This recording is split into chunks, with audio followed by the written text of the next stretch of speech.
उत्तर Atlantic गठबंधन NATO ने रूस के साथ सशस्त्र संघर्ष की स्थिति में कार्रवाई के लिए एक विस्तृत योजना तैयार की है। इस दस्तावेज को नाटो जमीनी युद्ध संचालन की अवधारणा नाम दिया गया है। और ये ठीक 3 दिन बाद हुआ जब पश्चिमी मीडिया में ये जानकारी आई कि व्लादिमीर पुतिन ने अपनी खुफिया एजेंसियों को 2026 तक नाटो और यूरोपीय संघ को अंदर से तोड़ने का लक्ष्य दिया है। ऐसा लगता है कि गठबंधन ने गुप्त रूप से नहीं बल्कि जितना हो सके उतना सार्वजनिक रूप से जवाब देने का फैसला किया है। इसलिए इस एपिसोड में आइए समझते हैं कि रूस के साथ युद्ध की स्थिति में नाटो की इस योजना में क्या खास है और गठबंधन ने कौन कौन सी योजनाएं पहले ही लागू कर दी हैं और कौन सी योजनाएं अभी लागू की जा रही हैं। मेरा नाम अलेक्सई पिचिए है। आइए इस विषय पर साथ में चर्चा करते हैं। लेकिन शुरू करने से पहले आपसे अनुरोध है कि इस YouTube चैनल को सब्सक्राइब करें। अभी इसी वीडियो के नीचे चेक करें क्या आपने सब्सक्राइब किया है। हो सकता है आप काफी समय से मेरे एपिसोड देख रहे हों, लेकिन शायद आप सब्सक्राइब करना भूल गए हों। इसलिए कृपया 1 सेकंड का समय निकालें, सब्सक्राइब करें। इसके लिए मैं आपका बहुत आभारी रहूंगा। तो चलिए शुरू करते हैं कि नेटो दस्तावेज किसने तैयार किया और इसके पीछे तर्क क्या है। इस अवधारणा के विकास का नेतृत्व अमेरिकी मेजर एंड्रयू पिंगरे ने किया। नाटो दस्तावेज में 3 मुख्य रणनीतियों का वर्णन किया गया है जिन्हें नाटो अपना सकता है और अपनाएगा अगर रूस के साथ खुला युद्ध शुरू होता है। और एक बुनियादी परिदृश्य के रूप में खास तौर पर रूस द्वारा बाल्टिक देशों पर हमला करने की संभावना पर विचार किया गया है। एस्टोनिया, लातविया और लिथुआनिया। पहला चरण। नाटो की योजना का पहला चरण है सीधे सीमा पर ही जवाबी कार्रवाई करना। गठबंधन लड़ाकू विमान, मिसाइलें और ड्रोन इस्तेमाल करने का इरादा रखता है ताकि रूसी मिसाइल सिस्टम को निष्क्रिय किया जा सके। मुख्य लक्ष्यों में से एक के रूप में सीधे कालिनिंग्राद क्षेत्र का नाम लिया गया है, जहां पर वायु रक्षा प्रणालियां और मिसाइल हथियार तैनात हैं। यानी सिद्धांत रूप में पहला हमला इसी एक्सक्लेव पर होगा जो पोलैंड और लिथुआनिया के बीच फंसा हुआ है। नाटो पहले कलिनिनग्राद क्षेत्र को निष्क्रिय करने के लिए तैयार है, यहां तक कि इस क्षेत्र पर कब्जा करने और उस पर नियंत्रण करने के लिए भी। पहले चरण का दूसरा हिस्सा है रूस और बेलारूस की सीमाओं के साथ तथाकथित स्वायत्त क्षेत्र बनाना। यह एक सुरक्षात्मक अवरोध है जहां केवल ड्रोन और स्वायत्त तकनीक का उपयोग करने की योजना है। और यूक्रेनी सैनिक, मैं दोहराता हूं, वीर यूक्रेनी सैनिक इस क्षेत्र को किल जोन कहते हैं। नाटो में इसे स्वायत्त क्षेत्र कहा गया। इस क्षेत्र में नाटो के सैनिकों को तैनात करने की कोई योजना नहीं है। अगर रूसी टुकड़ियां आगे बढ़ना जारी रखती हैं तो उन्हें रोकने के लिए ड्रोन और रोबोट का इस्तेमाल किया जाएगा, बिना किसी प्रत्यक्ष मानवीय टकराव के। यहां यह समझा जा सकता है कि यह स्वायत्त क्षेत्र कोई कागजी कल्पना नहीं है, बल्कि यह उस प्रक्रिया का सीधा विस्तार है जो पहले से चल रही है, जिसके बारे में हमने पिछले एपिसोड्स में जिक्र किया था। पिछले साल सितंबर में ही जब लगभग 20 रूसी लड़ाकू ड्रोन पोलैंड के हवाई क्षेत्र में घुस आए थे, यूरोपीय आयोग के प्रमुख के यूरोपीय संघ की स्थिति पर भाषण से ठीक एक दिन पहले उर्सुला फॉन डेर लायन ने सार्वजनिक रूप से पूरे पूर्वी फ्लैंक के लिए ड्रोन की दीवार की अवधारणा का समर्थन किया और अब इसे सक्रिय रूप से लागू किया जा रहा है। यानी विचार यह है कि रूस और बेलारूस के साथ पूरी सीमा पर ड्रोन की दीवार पूरी तरह से बनाई जाए। तब से इस परियोजना को ईस्टर्न फ्लैंक वॉच नाम दिया गया है। और अमेरिकी प्रकाशन डिफेंस न्यूज के अनुसार नाटो के एक प्रायोगिक कार्यक्रम के तहत इस स्वायत्त क्षेत्र के प्रभावी आकार पर पहले से ही काम किया जा रहा है। ये इलाके की भौगोलिक स्थिति के अनुसार बदलता रहता है।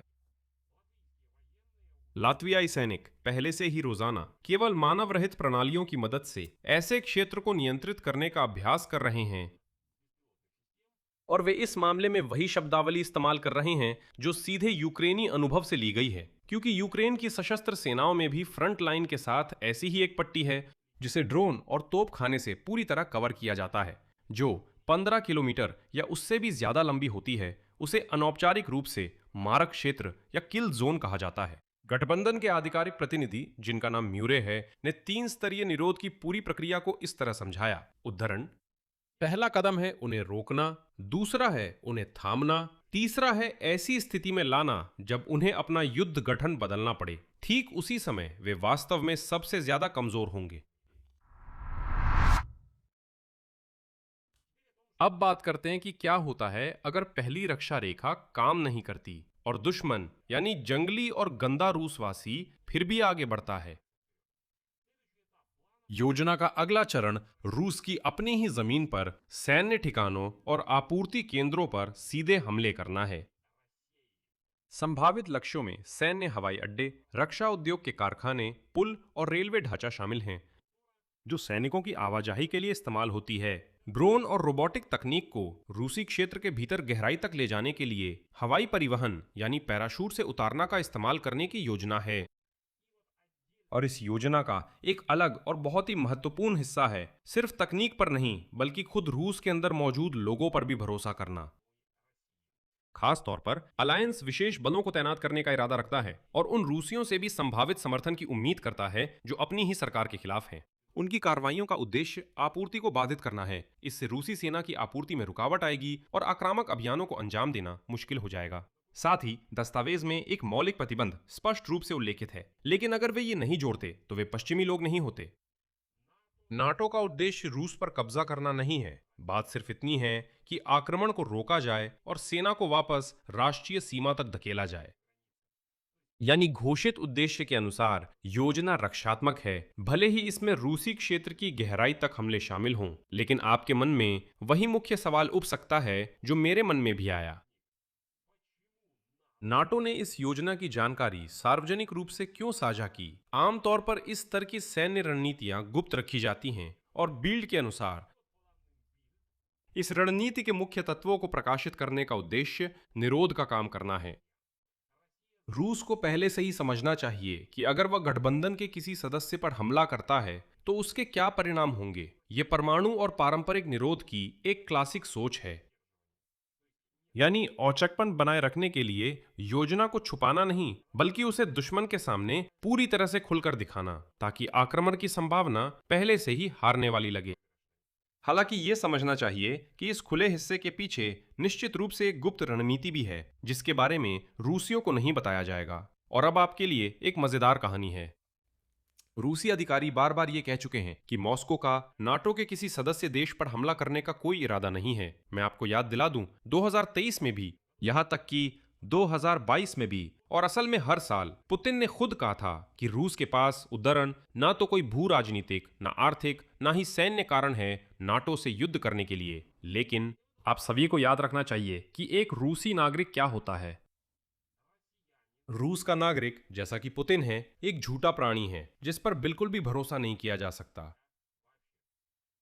यही व्लादिमीर पुतिन और उनका पूरा दल ये दावा करते थे कि रूस कभी भी यूक्रेन पर हमला नहीं करेगा। यही पुतिन दावा करते थे कि क्रीमिया में कुछ हरे वर्दी वाले लोग थे और डॉनबास में कोई रूसी सेना नहीं है। और यही निकृष्ट प्राणी व्लादिमीर पुतिन ये दावा करता था कि यूक्रेन ने रूस पर हमला किया है, इसलिए रूस सिर्फ अपनी रक्षा कर रहा है। अरे क्या कह रहे हैं? वो कहते हैं हमने युद्ध शुरू नहीं किया, उन्होंने शुरू किया। यूक्रेन ने आकर हम पर हमला किया। इसलिए रूसियों पर विश्वास करना अच्छा है कि अब यूरोप में भी लोग विश्वास करना बंद कर चुके हैं। सब समझते हैं कि क्या है, कैसे विश्वास किया जा सकता है। जैसे कि घोड़े सरगेई लावरोव पर कैसे विश्वास किया जा सकता है, गंजे व्लादिमीर पुतिन पर कैसे विश्वास किया जा सकता है, शराबी दिमित्री मेदवेदेव पर कैसे बन सकता। कुल मिलाकर रूसियों पर कैसे विश्वास किया जा सकता है जब उन्होंने खुद ही लाखों बार अपने सारे वादे, शब्द वगैरह तोड़े हैं। सबको वो बहुत पुराना वीडियो याद है।